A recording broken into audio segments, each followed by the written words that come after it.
على إبراهيم وعلى آل إبراهيم في العالمين إنك حميد مجيد. أعوذ بالله من الشيطان الرجيم. بسم الله الرحمن الرحيم. قل للمؤمنين يغضوا من أبصارهم ويحفظوا فروجهم ذلك أزكى لهم إن الله خبير بما يصنعون. قال المؤلف المفسر رحمه الله تعالى أدام النفع بعلومه وعلومكم في الدارين آمين إلى أن قال وروى الإمام أحمد حدثنا عطار قال حدثنا عبد الله بن المبارك قال أخبرنا يحيى بن أيوب عن عبيد الله بن زهر عن علي بن زيد عن القاسم عن أبي أمامة رضي الله عنه وللنبي صلى الله عليه وسلم قال ما من مسلم ينظر إلى محاسن امرأة ثم يغض بصره إلا أخلف الله له عبادة يجد حلاوتها. اب اس حدیث مبارک میں جو حضرت ابی امامہ رضی اللہ تعالیٰ عنہ روایت فرماتے ہیں حضور صلی اللہ علیہ وسلم سے، حضور پاک نے فرمایا کہ کوئی مسلمان جو عورت کے حسن و جمال پہ نظر ڈال رہا ہو اور پھر اللہ کے خوف سے اپنی آنکھیں نیچی کر لے، اللہ تبارک و تعالیٰ اس کو بدلے میں ایسی عبادت نصیب فرمائیں گے جس کی حلاوت اپنے آپ میں محسوس کرے گا. یعنی اس کے بدلے میں اللہ اس کو، اس برائی کے بدلے میں اللہ اس کو ایسی عبادت کی توفیق دیں گے اور اس عبادت کا اثر اس کو محسوس ہوگا. وروى هذا مرفوعا عن ابن عمر وحذيفة وعائشة رضي الله عنهم ولكن في أسانيدها ضعف إلا أنها في الترغيب. ابو مفسر رحمۃ اللہ علیہ فرماتے ہیں کہ ایسی روایات حضرت ابن عمر سے، حضرت حذیفہ بی بی عائشہ سے بھی ہیں، لیکن ان کی سندوں میں کچھ ضعف پایا جاتا ہے. الا فی الترغیب، مگر چونکہ یہ احادیث ترغیب ترہیب میں ہیں اس لیے محدثین ضعیف ہونے کے باوجود بھی قبول فرماتے ہیں.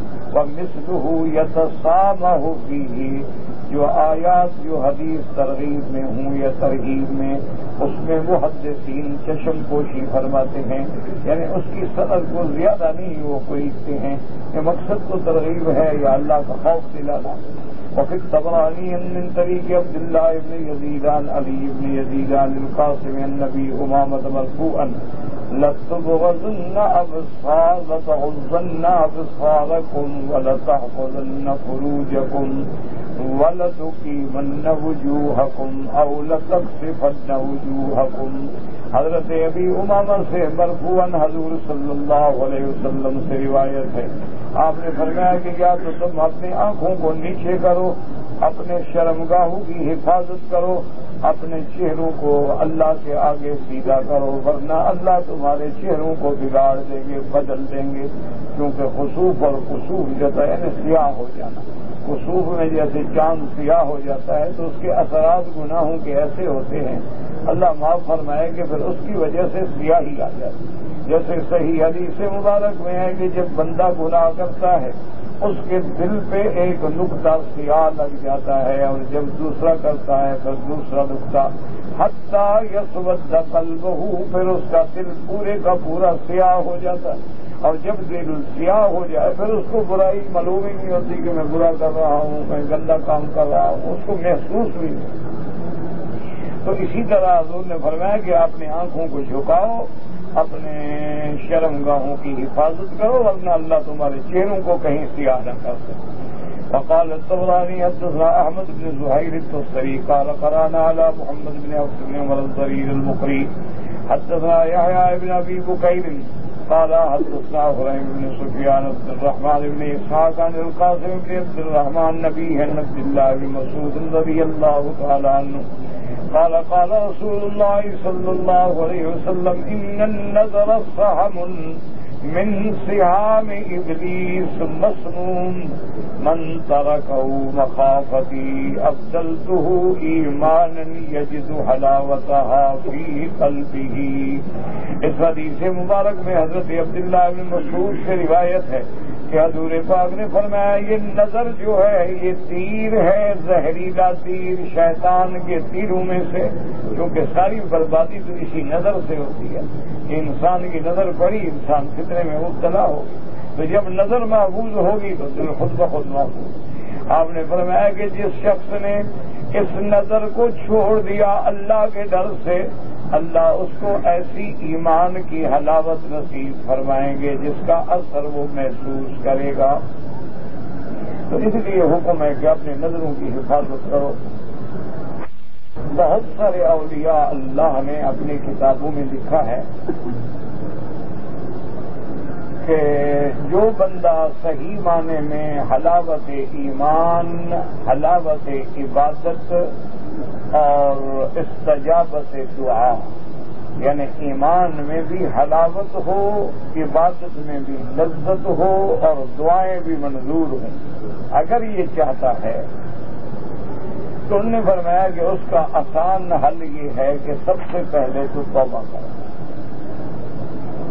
کہ ہر بندہ گناہگار ہے اور ہر انسان سے گناہ ہوتے ہیں۔ سب سے پہلے تو اللہ کے دروازے پہ سچے دل سے توبہ کرے کہ یا اللہ جو گناہ ہوئے میری توبہ ہے، مجھے معاف کر۔ اگر حقوق العباد ہیں، لوگوں کا حق ہے ادا کرنے کی توفیق نہیں ان کو ملے، ان کو بتائے کہ میں آپ کا حق دینا چاہتا ہوں، اس وقت میرے حالات ہیں، لیکن میں وعدہ کرتا ہوں کہ تھوڑا تھوڑا کر کے آپ کا حقوق ادا کروں۔ اور اس کے بعد وہ فرماتے ہیں کہ 41 دن تک رزق حلال تلاش کریں، ذرا بھی شبہ ہو تو وہ رزق نہ کھائے۔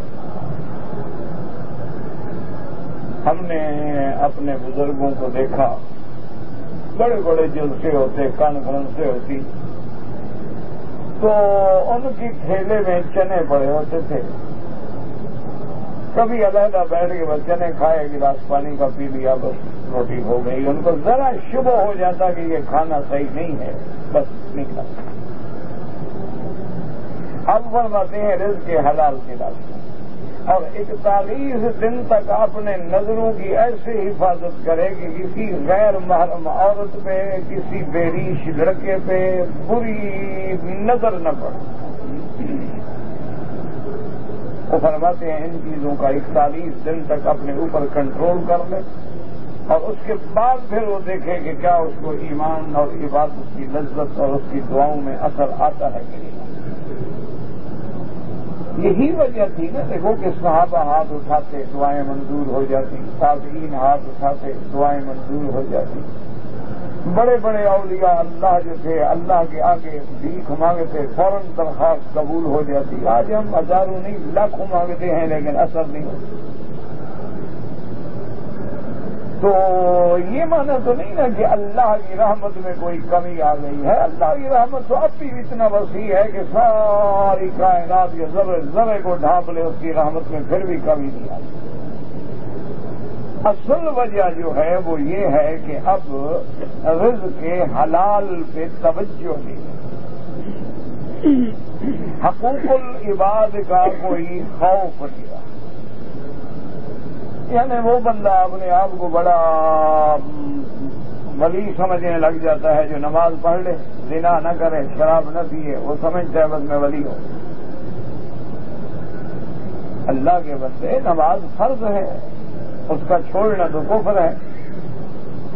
شراب زنا جہاں کبائر ہیں وہاں جھوٹ بولنا کون سا، جس سے اللہ نے لعنت بھیجی ہے۔ اچھا، جھوٹ کے علاوہ آج کل ایک عام رواج ہے کہ ایسے بیٹھیں گے، کس سے شروع کر دیں گے، فلانا آدمی، فلانا ایسا، فلانا ایسا، نہ واسطہ نہ لینا نہ دینا، غیبت۔ اور غیبت اتنا بڑا جرم ہے، حضور نے فرمایا جیسے مردار جانور کا گوشت کچا کوئی چبا کے کھائے۔ اچھا، بیٹھے رہیں گے، کسی آدمی کا ذکر، اور چھوڑو جی مجھے پتا ہے اس کے حالات کا، اس نے لڑکا رکھا ہوا ہے، اور چھوڑو جناب اس کے بعد تو فلاں فلاں عورت آتی ہے نوازتا یعنی قذف کا مرتکب ہو رہا ہے، تہمت زنا لگا رہا ہے، اس کی کوڑے کا مرتکب ہو رہا ہے۔ یہ وہ وجوہات ہیں۔ اچھا، جیسے کسی اللہ والے کے آنے سے دعائیں مقبول ہو جاتی ہیں، ہم بدکاروں کی وجہ سے دعائیں ان کی بھی رک جاتی ہیں۔ راستہ گندا ہو تو بڑی اچھی سے اچھی کار بھی تو کھڑی ہو جائے گی، بڑا اچھی گاڑی ہے، مضبوط ہے، لیکن آگے کھڈا ہے، آگے کھائی ہے، آگے گڑا ہے، تو گاڑی کیا کرے گی؟ تو جیسے صحبت صالح کا اثر ہوتا ہے، صحبت طالح کا بھی تو اثر ہوتا ہے۔ وہ ہمارے اسی لیے ایک اللہ والے عرفات کے میدان میں بیٹھے تھے، حج کا دن تھا، سارا دن وہ یہی دعا مانگتے رہے کہ اللہ میری وجہ سے لوگوں کے حج برباد نہ کر دے،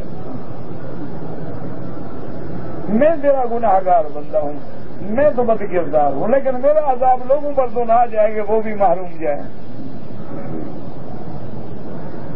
اسی لیے ہے کہ اللہم لا تعذبنا بذنوبنا، اللہم لا تہلکنا بذنوبنا، اللہم لا تمنعنا بذنوبنا فضلا۔ اس لیے ہمیشہ انہوں نے لکھا ہے، بزرگوں نے، بڑے بڑے اولیاء اللہ جو گزرے ہیں، انہوں نے فرمایا کہ ہاتھ کنگن کو آرسی کیا، انہوں نے کہا تم کہتے ہو بزرگ نہیں ملا، فقیر نہیں ملے، پیر نہیں، تم خود بن جاؤ نا، کہ بس اتباع سنت ہو، فرائض کی پابندی ہو، حرام سے بچ جاؤ اور نظر پہ کنٹرول کرو۔ میں فرمایا کہ 41 دن کے بعد دیکھو کہ اللہ نے تمہاری عبادت میں کیا لذت رکھی ہے، تمہارے ایمان کی کیا حلاوت ہے، اور جب دعائیں مانگتے ہو تو کیسے کیسے قبول ہو۔ بہرحال اللہ آپ کو بھی اور ہمیں بھی توفیق دے۔ نہ کر سکو تو تمنا تو کر لو، کسی اچھے کام کا ارادے کرنے پر بھی اللہ مہربانی فرما دے۔ نہ کر سکو تو آدمی تمنا تو کر لو، ہمت کرو نا، تو کوئی مشکل مسئلہ بھی نہیں۔ باقی آپ کی اپنی مرضی ہے، ہم تو کہہ سکتے ہیں ان اللہ خبیر بما یصنعون، کما قال تعالی یعلم خائنۃ الاعین وما تخفی الصدور۔ اللہ نے فرمایا لوگوں سے نظریں چاہے بچا لو، لیکن اللہ تو جانتے ہیں، اللہ کے آگے تو تیرے آنکھوں کا جھپکنا جو ہے وہ بھی چھپا ہوا نہیں، جو تیرے دل کے اندر اچھا یا برا ارادہ ہے وہ بھی چھپا ہوا نہیں۔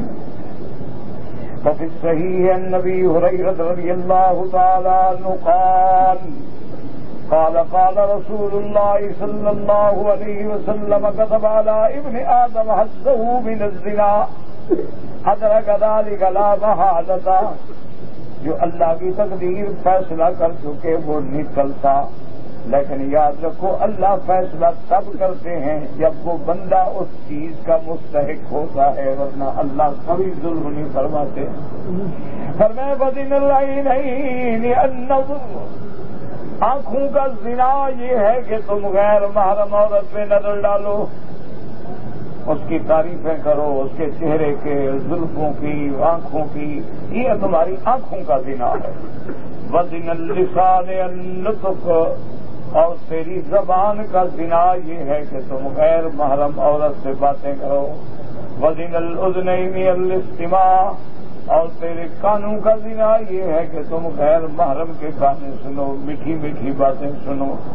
وزن الیدین البطش، اور تیرے ہاتھوں کا زنا یہ ہے کہ غیر محرم کو پکڑو، اس کے ہاتھ میں ہاتھ ملاؤ۔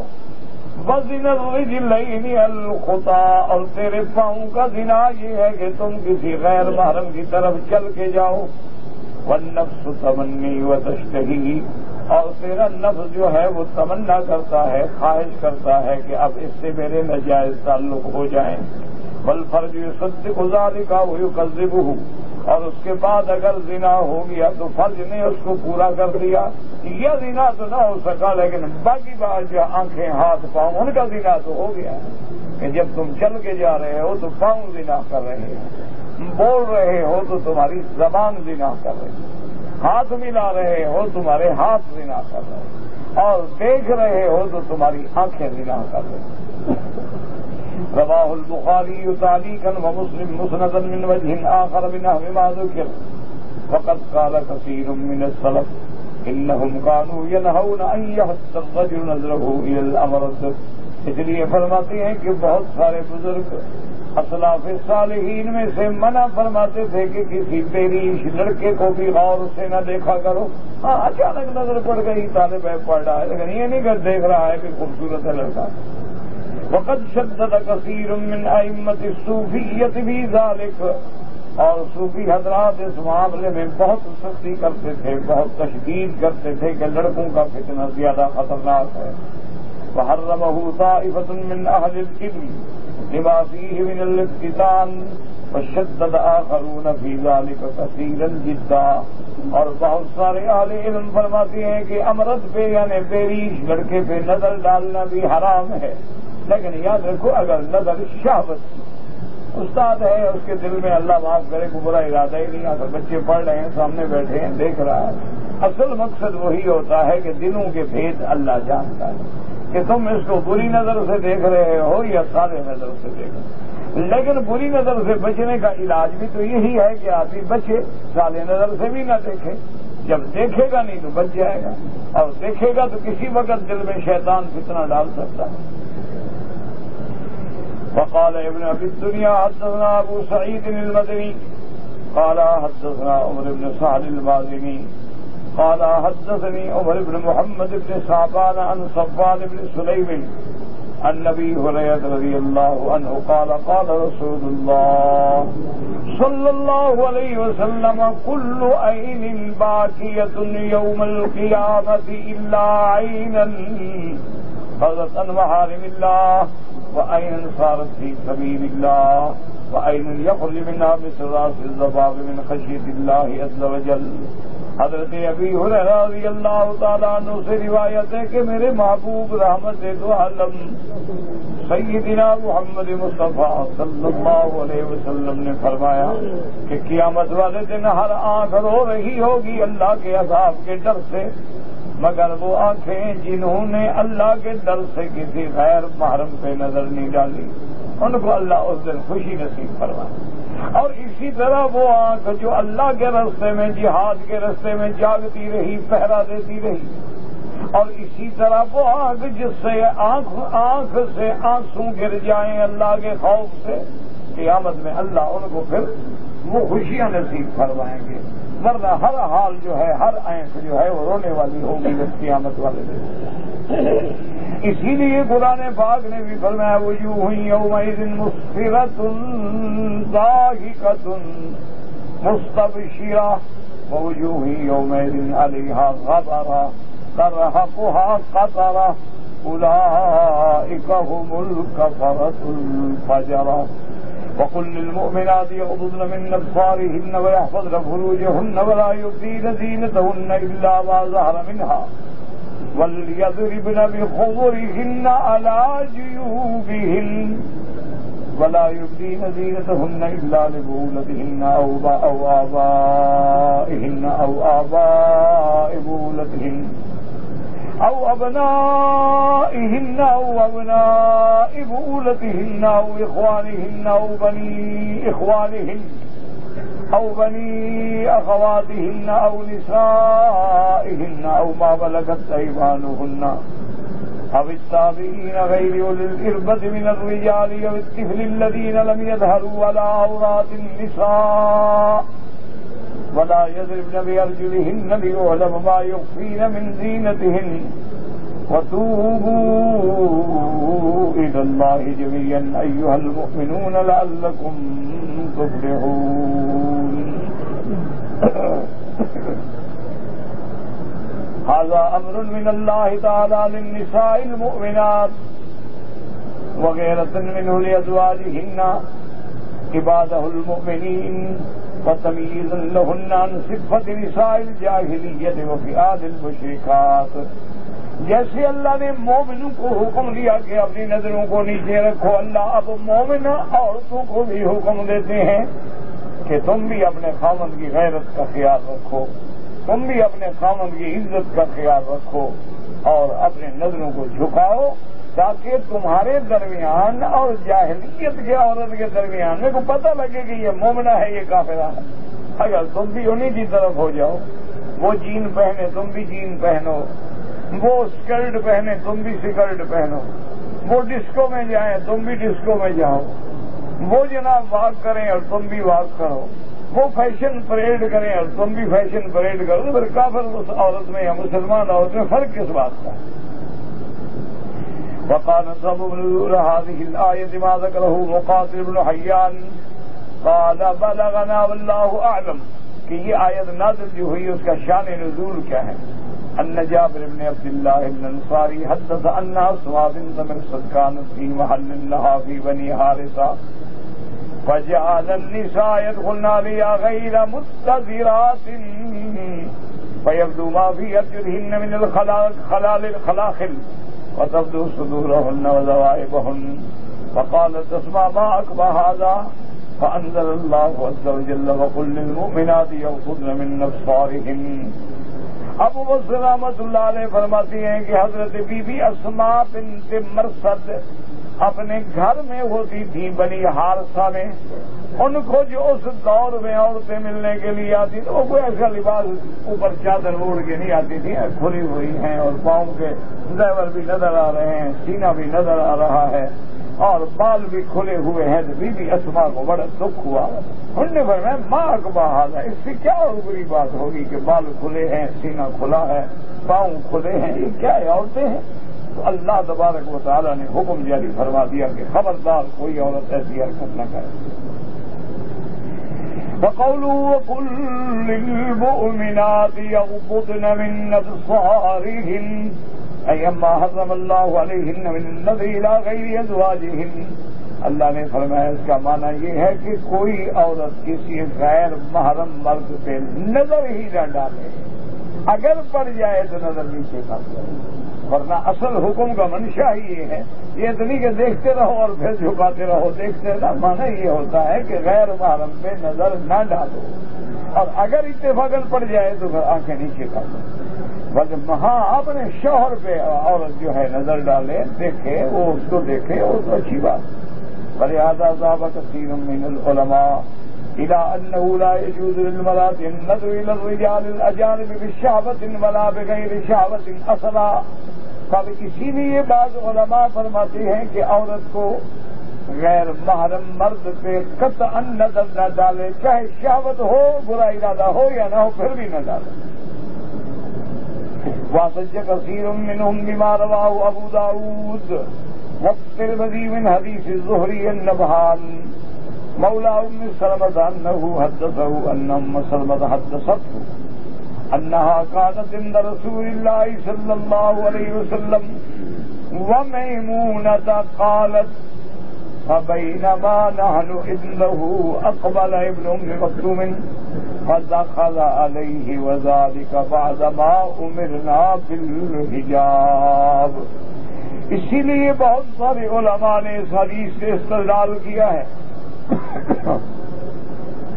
جس کو ابو داؤد ترمذی نے روایت کیا ہے کہ بی بی ام سلمہ اور بی بی میمونہ فرماتی ہیں کہ ہم بیٹھے تھے حضور صلی اللہ علیہ وسلم کے پاس کہ ہم نے دیکھا کہ عبداللہ ابن ام مکتوم صحابی ہے رضی اللہ تعالیٰ عنہ اور نابینا ہے، وہ آ رہے ہیں حضور کی خدمت میں، اور یہ واقعہ ان دنوں کا ہے جب اللہ نے پردے کا حکم نازل فرما دیا تھا، یعنی یہ حجاب کے حکم آنے کے بعد ہے، پہلے تو پردہ نہیں تھا، بعد میں حکم آیا تھا۔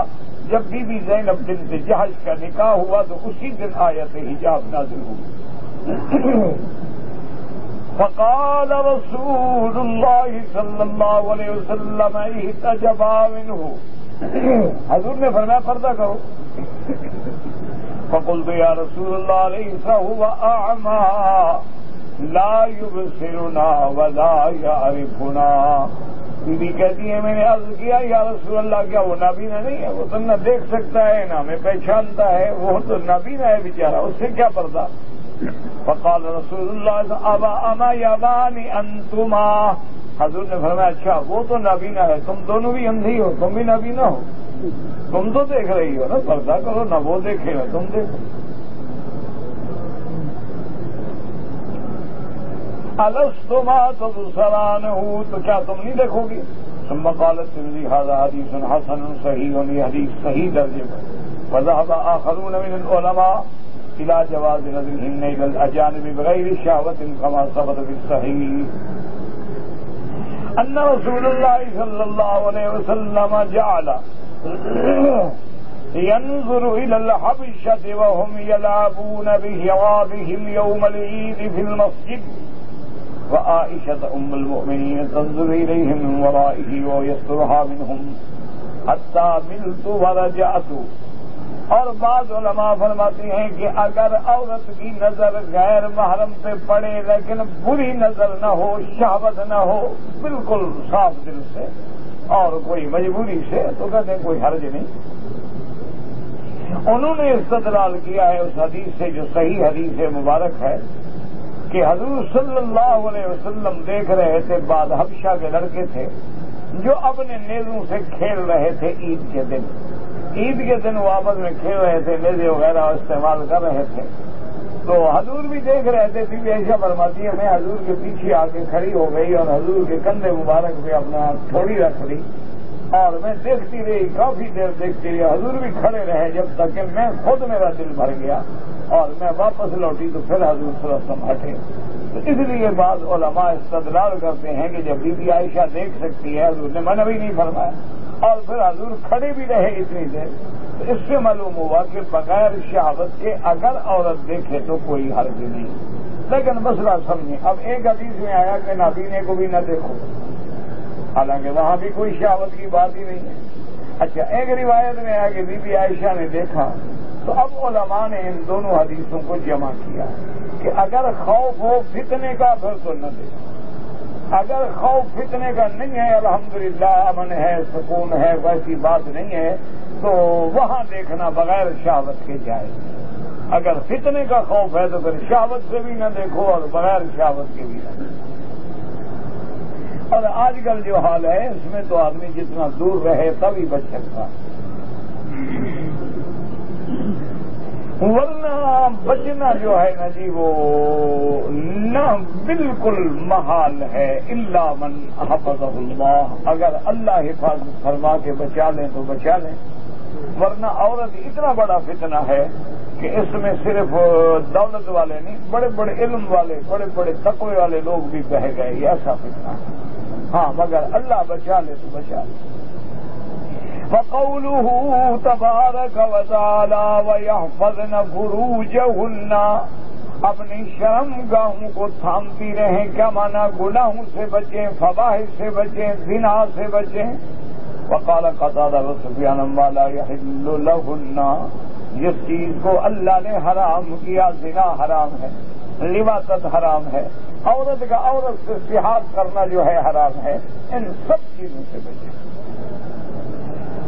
وقال مقاتل الزنا وقال ابو العالیہ كل آیۃ نزلت في القرآن يذكر فيها حفظ الفروج وهو من الزنا الا هذه الآیہ۔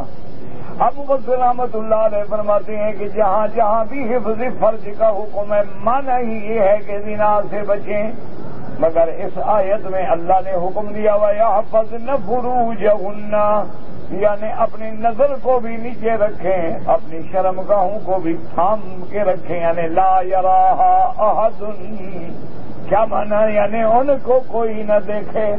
حفاظت کا معنی یہاں یہ ہے کہ صرف زنا سے نہیں بلکہ ان کے بدن پہ بھی کسی کی نظر نہ پڑے۔ وَلَا يُبْدِينَ زِينَتَهُنَّ إِلَّا مَا ظَهَرَ مِنْهَا الا يظهرن شيئا من الزینت للأجانب الا ما لا يمكن اخفاؤه۔ علماء نے فرمایا کہ زینت کا اظہار نہ کریں اجنبیوں کے سامنے مگر جس کا چھپانا ممکن ہی نہ ہو، جیسے اب ہاتھ ہے، آدمی کھانا دے گا، پانی دے گا، لازمی بات ہے کہ ہاتھ سے نظر پڑے گی، تو یہ تو مجبوری ہے، ورنہ محاسن یعنی مواقع زینت، صرف یہ معنی نہیں کہ زینت، یعنی جہاں جہاں زینت کے مواقع ہیں، جیسے ہاتھوں میں کنگن پہنے جاتے ہیں، گلے میں ہار پہنے جاتے ہیں، پاؤں میں پازیب پہنے جاتے ہیں، کانوں میں بالیاں پہنی جاتی ہیں، کانٹے پہنے جاتے ہیں، تو یہ مواقع زینت ہیں، وہ چیزیں زینت ہیں اور یہ محل زینت ہیں، ان کو کسی کے آگے ظاہر کرنے کی اجازت نہیں، مگر وہ جو مجبوراً ظاہر ہو جاتے ہوں، چلنے میں پاؤں ظاہر ہو جائیں۔ اب ہر وقت عورت جراب نہیں استعمال کرتی، ہر وقت عورت دستاریں نہیں استعمال کرتی، آج کل تو خیر جو استعمال بھی کرتی ہیں نا وہ فیشن ہے، پردے کے لیے نہیں کرتی ہیں۔ آج کل بہت ساری عورتیں ہاتھوں پہ دستانے چڑھاتی ہیں اور پاؤں میں بڑی جرابیں، اور پھر وہ میچنگ جرابیں ہوں اس کے رنگ سے میچ کرتی ہیں، یہ تو فیشن ہے، یہ پردہ مقصود ہی نہیں ہے۔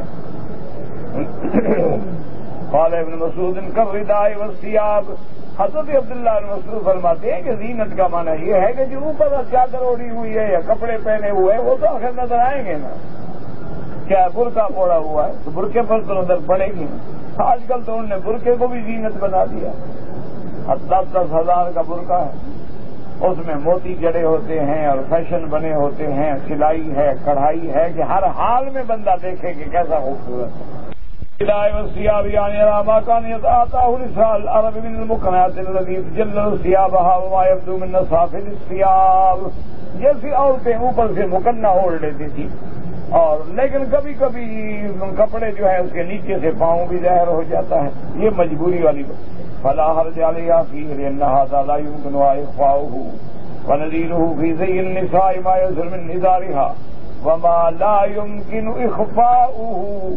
وقال يقول الرسول صلى الله عليه وسلم وجزاء إبراهيم النخعي وغيرهم، وقال الأعمش سعيد بن جبير عن ابن عباس لا يبدين زينتهن إلا ما ظهر منها، قال وجهها وكفيها والخاتم۔ انہوں نے فرمایا کہ جیسے چہرہ ہے، جیسے انگوٹھی ہے، یعنی ہاتھ میں انگوٹھی ہو یا ہتھیلیاں ہیں، فروان ابن مروہ عن سعيد بن جبير والشافعي والضحاك وإبراهيم النخعي وغيرهم نحو ذلك، فهذا يحتمل أن يكون تفصيلا للزينة التي نهينا عن إبدائها، كما قال أبو إسحاق السبيعي عن أبي الأهوس عن عبد الله قال في قوله ولا يبدين زينتهن، قال الزينة القرط والدملوج والخلخال والقلادة۔ انہوں نے کہا زینت سے مراد یہ ہے کہ جیسے بالیاں ہوتی ہیں، یا اسی طرح ناک میں ڈالتے ہیں، کیل سا ڈالتے ہیں، اسی طرح پاؤں میں پزیبیں ہوتی ہیں یا گلے میں ہار ہوتا ہے۔ اور پھر روایت میں کالا زینت زینتان، انہوں نے کہا کہ زینت سے مراد جو ہے دو قسم ہیں، فزینت لا یراہا الا الزوج، ایک زینت تو ایسی ہے کہ جس کو خامد کے بغیر دیکھنا جائز نہیں، الخاتم والسوار، یعنی انگوٹھیاں، کنگن، یہ تو داخلی چیزیں، تو اس کو بس خامد دیکھے اور کوئی نہ دیکھے۔ اور ایک زینت ہے کہ جس کو اجنبی بھی دیکھ سکتا ہے، وَهُوَ الظَّاهِرُ مِنَ الثِّيَابِ، جو کپڑا پہنا ہوا۔ وقال الزهري لا يبدو لهؤلاء الذين سمى الله بمن لا تحل له إلا الأصبرة والأخمرة والأقرطة من غير حصر، وأما عامة الناس فلا يبدو منها إلا الخواتم۔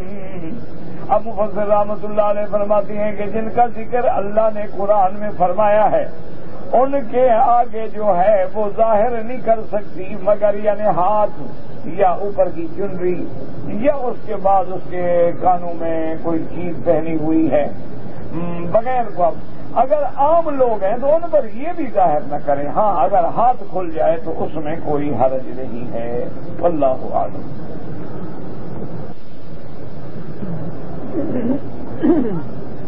کہتے ہیں جی کہ آپ نے ایک دفعہ درس میں فرمایا تھا کہ 3 چیزوں کا خیال رکھیں کہ قاضی نہ بنے، یعنی حاکم نہ بنے اپنی خواہش سے، اور امانت بھی نہ رکھیں کیونکہ پھر اس کی وفاداری لازم ہے۔ اور تیسری بات کیا ہے اللہ عالم، مجھے بھی یاد ہے کہ درس میں ہوگی اس وقت بات۔ کہتے جی کہ اللہ نے مجھے بیٹا دیا ہے تو میں اپنے بیٹے کا نام سدیس رکھوں۔ سدیس نام تو نہیں، لقب ہے، ہمارے امام حرم جو ہیں فضیلت الشیخ، ان کا نام بھی عبد الرحمن السدیس قبیلہ ہے۔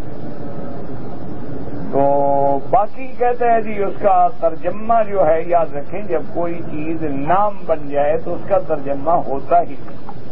بہرحال نام زیادہ وہ رکھیں جس میں عبداللہ، عبد الرحمن، عبد الرحیم، عبد العلیم، عبد الحکیم، یعنی جس میں عبدیت کا اظہار ہو۔ بہرحال یہ تو ان کا لقب ہے، ان کا نام تو شیخ عبد الرحمن ہے ماشاءاللہ۔ میرے پہلے بیٹے کا نام محمد اروم تو خدا جانے کیا بلا ہے، البتہ محمد نام ٹھیک ہے۔ اور شاہین ہے، شاہین تو کوئی جانور ہوتا ہے جو اڑتا ہے، پرندہ، اللہ کو پتہ ہے۔ اب ایسے اروم، اب مجھے کیا پتا اروم کا معنی کیا ہوتا ہے، اللہ عالم۔ یہ لغت کی کتابیں اٹھاؤ اور اس میں معنی ڈھونڈتے رہو۔ سب سے پہلی بات یہ دیکھو کہ کیا صحابہ نے اپنے بیٹوں کے نام بھی اسی طرح اروم، شروم، گروم، گدوم رکھے ہیں کہ تمہارے بیٹے ان سے زیادہ شان والے؟ اولیاء اللہ گزرے ہیں، اب دیکھیں حضرت عبد القادر معین الدین اجمیری، حضرت علی ہجویری، حضرت زکریا، اسی طرح حضرت فرید الدین، پورا فرید صرف نہیں، فرید اکیلا نام رکھنا درست نہیں ہے۔ تو یہ سارے نام یعنی آپ اچھا صحابہ میں آپ نام دیکھتے ہیں، سیدنا عمر، سیدنا عثمان، سیدنا علی، سیدنا حسن، سیدنا حسین، یہ سارے نام تمہیں پسند نہیں ہیں، تم نے اروم، گدوم، جدوم ڈھونڈنا۔ خدا کا خوف کرو۔ کیا مسلمانوں میں رواج آ گیا ہے کہ یہ نیا سے نیا نام تلاش کرو جو پہلے کسی کا نہیں، یہ کیا طریقہ ہے کھانا؟ یہ ساری چیزیں شریعت کے خلاف۔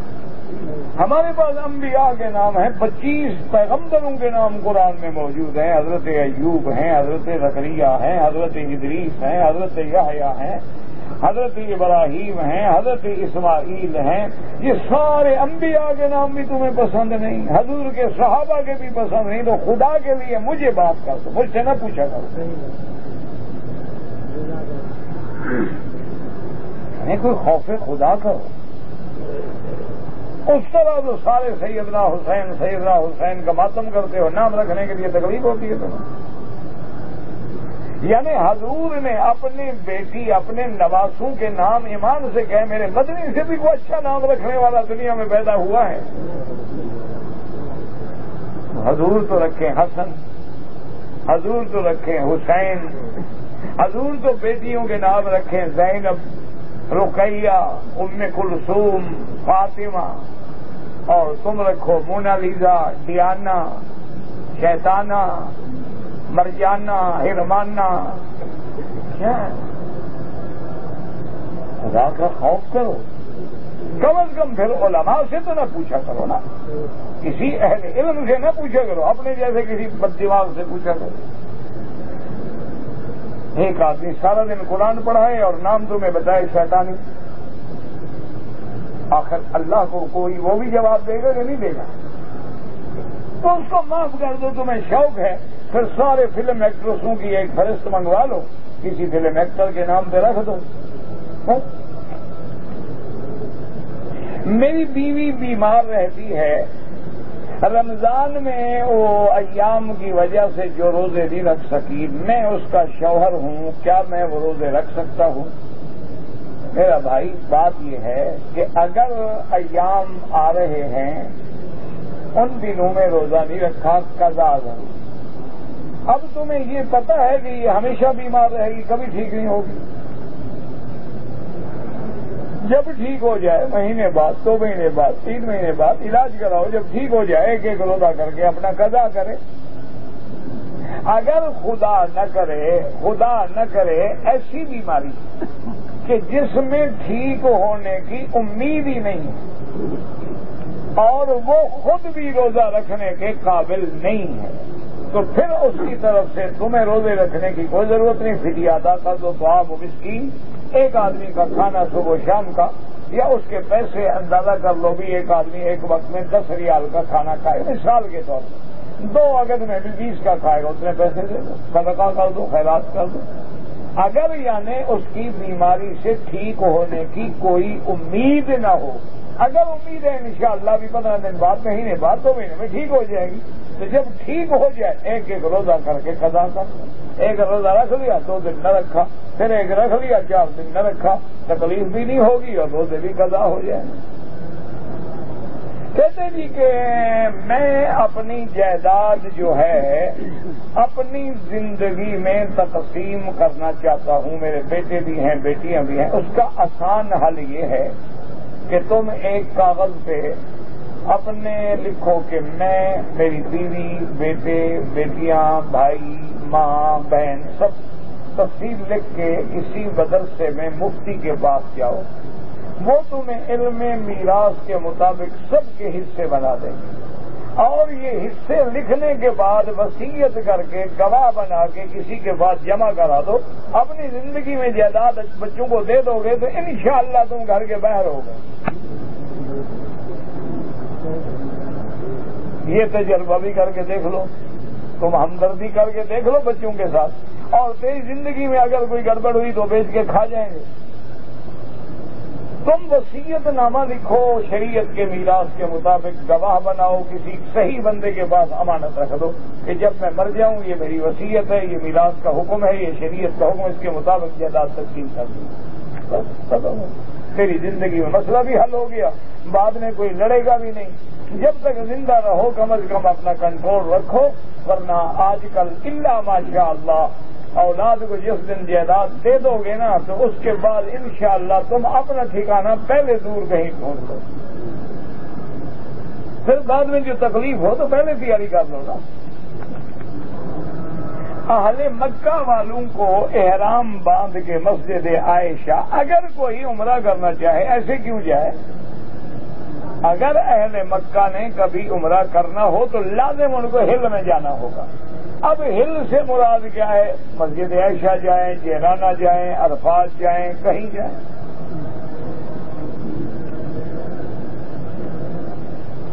میں خادم ہوں مسجد الحرام میں اور ہمیں 4 مہینے کے لیے بھرتی کیا گیا ہے۔ آپ رمضان میں آ گئے یا رمضان سے پہلے آ گئے تو آپ کا حج افراد ہوگا، یعنی آپ صرف حج کی نیت کریں گے، لبیک بحجۃ لبیک اللہم لبیک، اور آپ پر حج کی بکری ذبح کرنا واجب نہیں ہے۔ اللہ پیسے دے کر دو، ورنہ خادم آدمی اچھی بات ہے، مفرد حج کرو، اللہ نے بکری بھی معاف کی ہے، کنکری مارو، سر منڈاؤ، اپنی ڈیوٹی پہ آ جاؤ۔ حج کا احرام یہاں جہاں رہتے ہو مکے میں وہیں سے بدل۔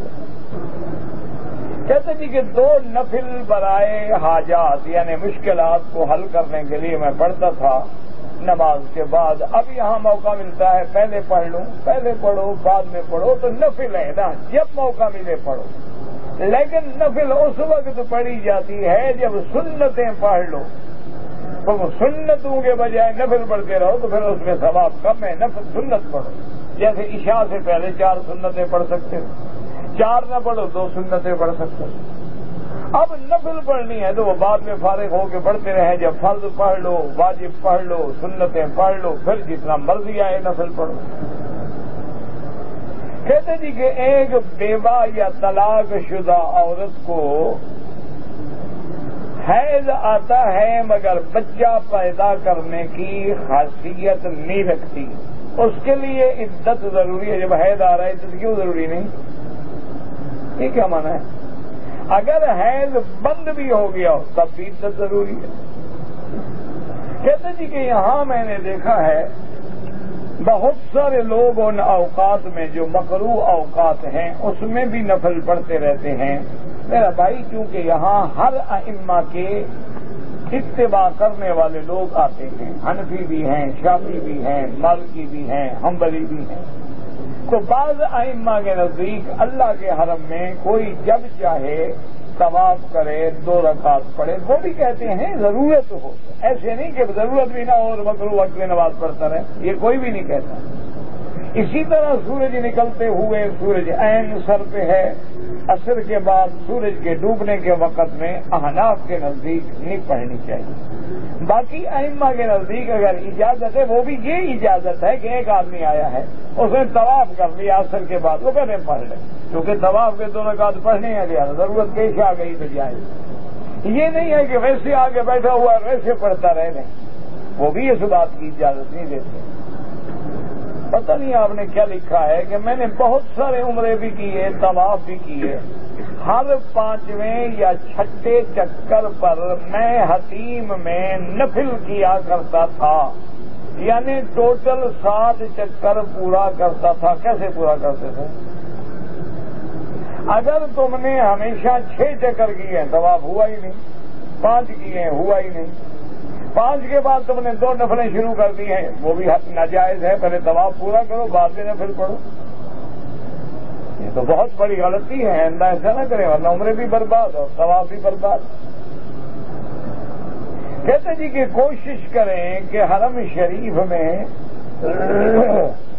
مردوں کے لیے طواف کے اوقات الگ ہوں اور عورتوں کے لیے طواف کے اوقات الگ مقرر کیے جائیں، اور حجر اسود کے لیے اسی طرح ایک یعنی پتہ نہیں کیا کہتا ہے حاطف یا خاطف لگایا جائے، مرد عورتیں لائن میں کھڑے ہو کے بوسہ دے سکیں۔ میرا بھائی بات یہ ہے سب سے پہلی کہ حضور صلی اللہ علیہ وسلم کے زمانے میں بھی مرد اور عورتیں ایک وقت میں اکٹھے طواف کرتے تھے۔ فرق اتنا تھا حضور نے عورتوں کو حکم دیا تھا کہ تم باہر باہر طواف کرو، مردوں میں گھسنے کی کوشش نہ کرو۔ اس لیے یہ حضرات مجبور ہیں، ورنہ سوچتے رہتے ہیں، باقاعدہ لجان ہیں، کمیٹیاں ہیں، غور کرتی ہیں، اور پھر ابھی حالات ایسے ہوتے ہیں کہ ایک آدمی کا ہم نے وقت مقرر کر دیا کہ عورتیں رات میں طواف کریں مرد دن میں کریں، مثال کے طور پر۔ اب عورت نے طواف زیارت کرنا ہے، اس کی فلائٹ ہے، وہ جا رہی ہے اور دن ہے وہ طواف کر نہیں سکتی، رات تک کیسے رکے؟ اس کا کیا حل ہے؟ باقی کہتے ہیں جی کہ لائن بنائے، مسلمانوں نے جس دن لائن بنانا سیکھ لی نا اس دن کفر مر جائے گا۔ تمہارے اپنا صبر ہی نہیں، لائن کون بنائے گا؟ مسلمان اور صبر کر لیں، دیکھیں مجال ہے، بس پہ لڑیں گے، حجر اسود پہ لڑیں گے، دروازے سے گزرنا پڑے تو لڑیں گے، کوئی ایک بندہ چیخ مار کے سارے دوڑ پڑیں گے، لوگوں کو مار ڈالیں گے۔ یہ تو اللہ رحم کرے تم پر، اس کا علاج لینوں سے نہیں دلوں سے ہو سکتا۔ اور پہلی چیز یہ ہے کہ حجر اسود کا بوسہ دینا کو فرض ہے، فرض نماز تو پڑھتے نہیں، بوسے پہ لڑتے ہیں۔ اب اس سے بڑی جہالت کیا ہے؟ بھئی حجر اسود کا بوسہ دینا سنت ہے، نہ ملے اشارہ کرو، خلاص وہی ثواب ہے جو بوسے کا ثواب، تو پھر لڑائی کی ضرورت کیا ہے؟ کہتے جی کہ ہنڈی کے ذریعے جو لوگ پیسہ بھیجتے ہیں کیا یہ کاروبار جائز ہے؟ اگر ہنڈی کے کاروبار میں مسلمان ملک کو نقصان ہوتا ہے، اس کو زر مبادلہ نہیں ملتا، اور بعض غلط لوگ اسمگلر جو ہیں جن کے پاس کالا دھن ہے وہ اس ذریعے سے اپنے دھن کو سفید کر لیتے ہیں، تو یہ حرام۔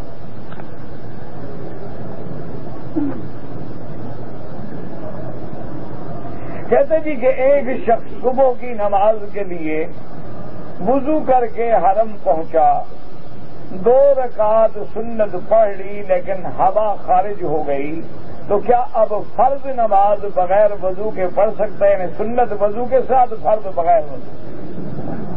دیکھو ماشاءاللہ، ایمان سے کوئی مسئلہ پوچھنے والا ہے یا عقل اللہ نے چھین لی ہے؟ کہتے ہیں نا مکی صاحب ناراض ہو جاتے ہیں، اب آدمی کیا کرے آخر؟ آپ مجھے بتائیں، اتنا بڑا صبر کا پہاڑ تو میں ہوں نہیں۔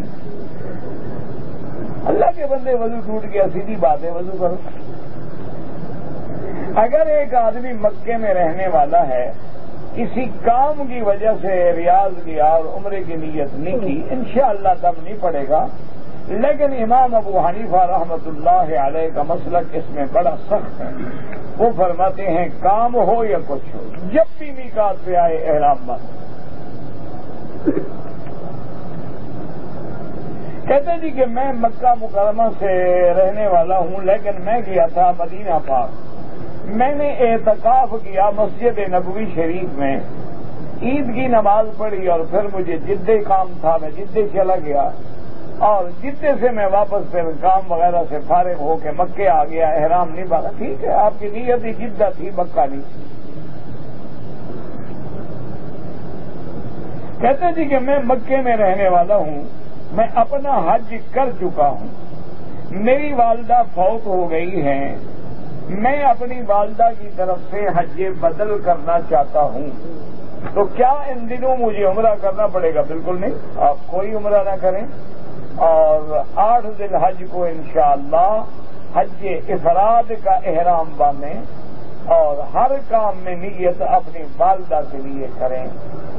والد اور والدہ کے لیے حج بدل کرنے والے کو ایک روایت میں ہے کہ جیسے تمہاری والدہ کو حج کا پورا اجر ملے گا، اسی طرح تمہیں بھی پورا حج کا اجر ملے گا۔ اور ایک روایت میں یہ بھی آتا ہے کہ جو بندہ اپنے والد یا والدہ کا حج بدل کرے، اللہ اس کو 10 حج کے برابر ثواب دیتے ہیں۔ جو لوگ اپنا کر چکے ہیں وہ فائدہ اٹھائیں، اپنے والدین کو بھی راضی کریں اور ان کے اجر کا بھی ذریعہ بنے اور خود بھی زیادہ اجر کمائیں۔